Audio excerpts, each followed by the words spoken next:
What's up, everybody? This is JMO with episode 19 of It Is What It Is. And I want to start by telling you right now, if you don't take anything else away from this episode, please take this. Work on your goals today. Don't put it off till tomorrow, because the anxiety and the pressure you feel and all that kind of stuff you feel about not being the person you want to be will alleviate over time. The compounded time you've taken in not working towards your goals can only be outweighed with the compounded time that you work towards your goals. And I'm telling you that from firsthand experience. So what I'm telling you right now is, even if you have to leave this episode and do this, please work on your goals today. If you don't know where to begin, that's perfect, because you can start anywhere and you'll start learning where you need to begin and the steps you need to take before you get somewhere else or before you do the thing you set out to do. It will fall into place. I promise you that. And that is, to me, what trusting the process means. And I never really understood it. Maybe not consciously, maybe I wasn't aware of it, but that is the one thing that I want to stress in all of its entirety. Please take action on your goals today. Take action in how you want your life to look, and compound the time that you're working towards your goals against the time that you didn't. There's nothing you can do about the time that you didn't spend working on your goals. So again, even if that's you leaving right now and going and being a better wife, or being a better husband, or being a better brother, or becoming a singer, or being a pro baseball player, whatever the hell it is, that's awesome. You know what it is. When I was saying those things just now, there was something in your head that you were thinking to yourself, oh, like, I want to learn how to be a software developer, or I want to learn how to write a book. Go work on that thing today. Shut down this episode. Don't even watch it. That's the one thing I want you to take away from this episode today, is work on your goals today. Don't put them off any longer. And it doesn't need to be some big life-changing event that you do today. You don't need to go and call 500 people and get them to be on your podcast. Like, you don't need to do that. Take an appropriate amount of action today and take the same appropriate amount of action tomorrow. Some days you're going to have to do more. Some days you're going to want to do more. That's great. But compound the time that you are working towards your goals against the time that you have not. So hopefully that makes sense. I felt very inclined to start the episode off that way, and hopefully that helps somebody out there. I want to get back to the things that I'm grateful for. I am thankful that I have myself. I'm thankful that I have my life experiences to weigh on and to get me through tough times. I'm thankful that I have me. I really am. I had a friend tell me years ago that somebody asked him, name some people that you love. And when he got 20 plus people down the list, the person who asked the question said, well, where's your name? So don't forget to love yourself. I am thankful for myself, thankful for the things I've been through, the things I've learned, all that kind of stuff. So first, I want to say that I'm thankful for myself. I know that sounds weird and cocky as hell, but whatever. The second thing I'm thankful for is I'm thankful for sunshine and beautiful weather. I've been able to lay out at the pool, which has been nice during lunch. So I'm very thankful for that, and love me some good weather. And then the third thing I'm thankful for is I'm thankful for my real friends. You know who you are. Really appreciate you guys. You guys and gals, or whatever. Got to be politically correct, I guess. But what is a guy? What is a gal? Right? Aren't those good questions these days? I actually did see a video that I'd like to share with you. And I found this video interesting. When I did my own research and looked to make sure that all this information was correct, I found that the information presented was correct. And it was a very interesting take on some things we have going on in this country and in our society. So I want to share it. And if anyone disagrees with me out there, if anyone thinks that this isn't alarming or that this isn't cause for concern, please let me know. Let me know that you think otherwise, and tell me why. just get this straight. In the last few years, a biological male has been named Woman of the Year on several magazine covers. A biological male is referenced as a top-ranking female in our White House. A biological male was named the NCAA Women's Swimmer of the Year.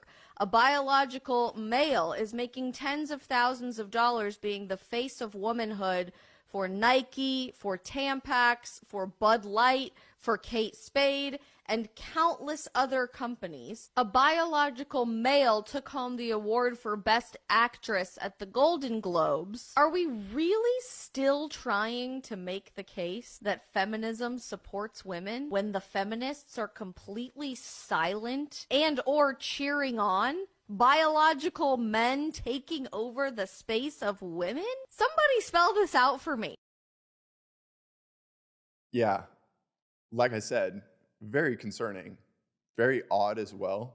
Not really sure why this specific agenda is being just pushed down people's throats. And especially what I thought was unique about her take on this situation was, do feminists really support this? And I'd like to know from feminists out there. I've reached out to people, tried to get their take on it, and it seems like nobody really wants to give a concrete answer. So I'll give you my concrete answer. I'll tell you what I think. I think that this is completely wrong. I think that what's happening here is not empowering women. I think degrading the definition and tearing down what women actually are and what women are actually capable of and what women can actually do by replacing it with a vague, non-literal definition and filling spots that women could actually progress, as feminists say, in the workforce or be compared to and on the same level as men. It's not happening. It's really not happening for women. And if you can tell me otherwise, why biological males are now the face of magazines and marketing and winning awards, it's just odd. It is very odd. And my take on it is, a woman who is a feminist is encouraged to go and work and is encouraged to gain the same type of salary and respect and all that kind of stuff that males do in the workplace. Now, what kind of message are we sending to feminists, to women, when we say, hey, you know what? Here is the standard. It's a biological male who is not a woman and is going to take these awards and all that kind of stuff. It's just odd. It really is. So if I'm missing it, if this video doesn't summarize very well what's going on, please let me know. I would love to hear the different sides and angles, because I can only grow and change my opinion when other more prominent facts are available. But the fact of the matter is, a biological male, in many cases, is taking the position of what a woman actually deserves. So that's my take on it. That was something that I saw that was interesting this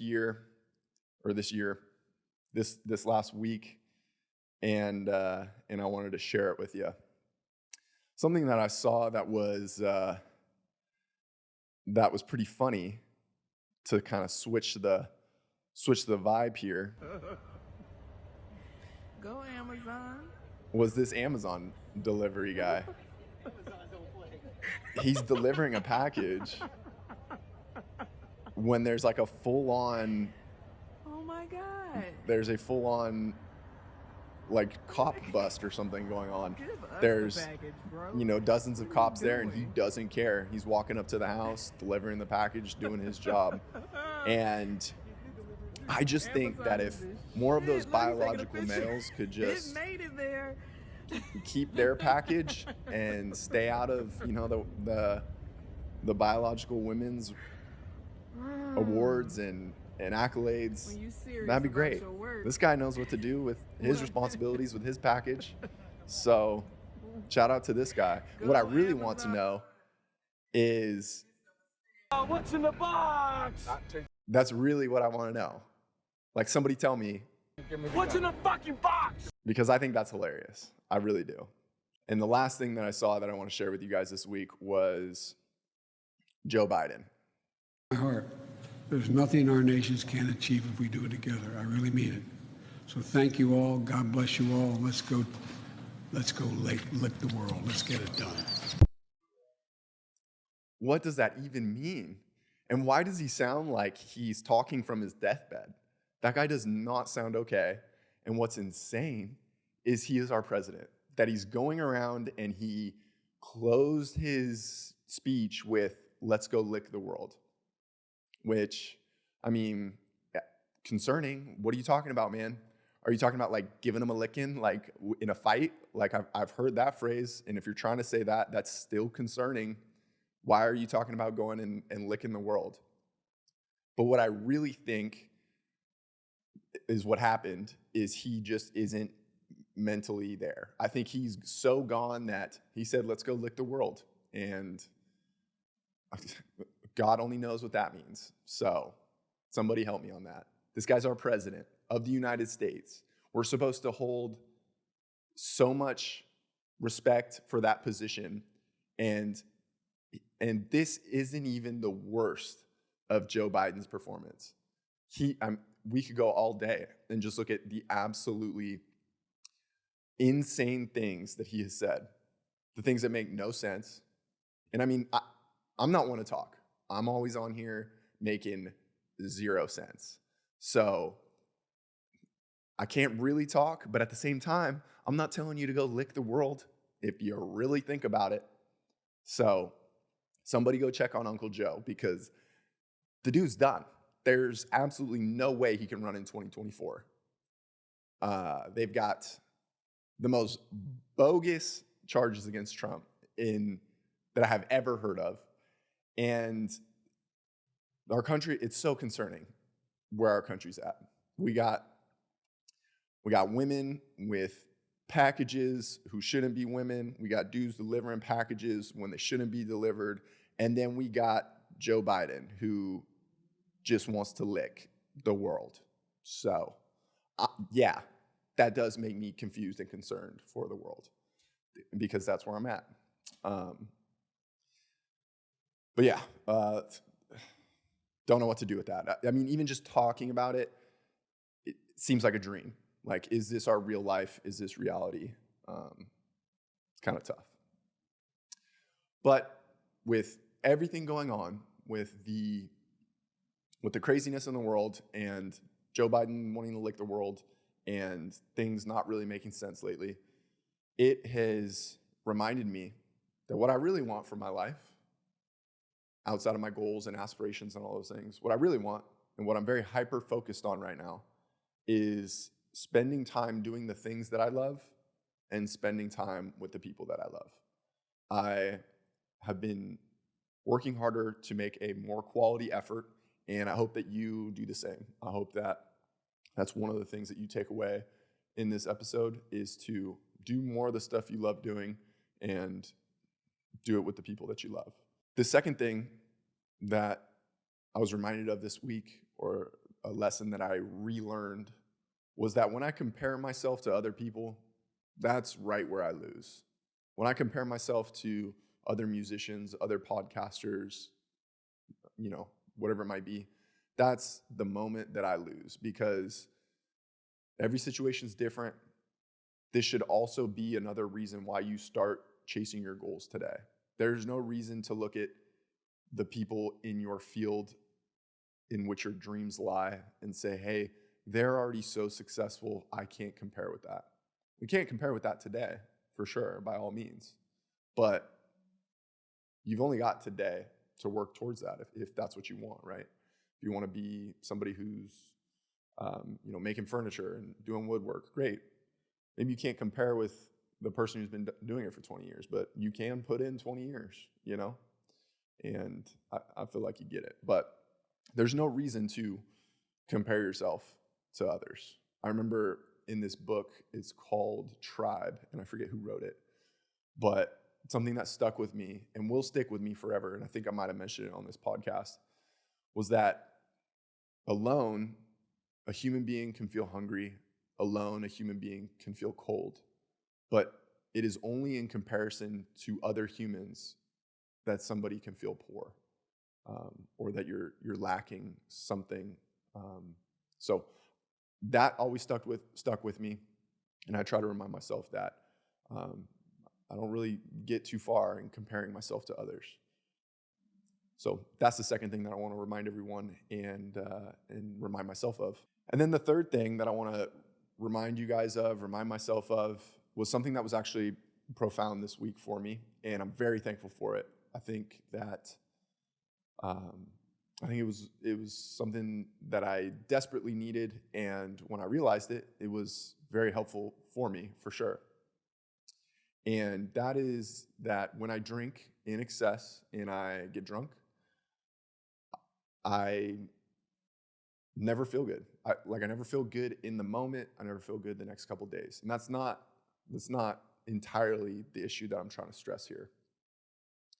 When I'm taking time to meditate, or when I'm taking time to be creative and allow inspiration to come to me instead of forcing it, I genuinely feel like there's moments that I'm downloading information from like a universal source. And I know that sounds like weird and crazy and like that I'm like making shit up, but I'll take what I know, and in my head I'll be able to see, okay, great, I can apply this new skill I've learned to my vocals, to my drums, to this, that, or the other.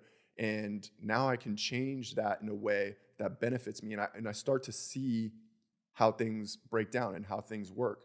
And I haven't necessarily been taught it yet, but it starts to click in my brain. And that experience for me never happens when I'm drunk. I've never had any quality experience like that when I have consumed alcohol in excess. So for me, it was an easy choice after that. I mean, it should have been an easy choice my whole life, but I haven't had anything worthwhile that has been quality and substantial in my life happen to me when I was inebriated, when I was drunk, when I consumed too much alcohol, whatever it might be. So the three things, to summarize, what I want to remind you of and remind myself of is, number one, to be hyper aware, hyper conscious, and hyper focused on spending time doing the things that you love. Don't waste any time. And spend time with the people that you love. The second thing is, when I compare myself to others, it really doesn't help me get anywhere.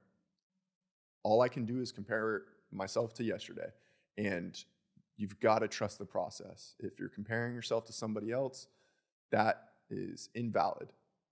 You need to focus on yourself.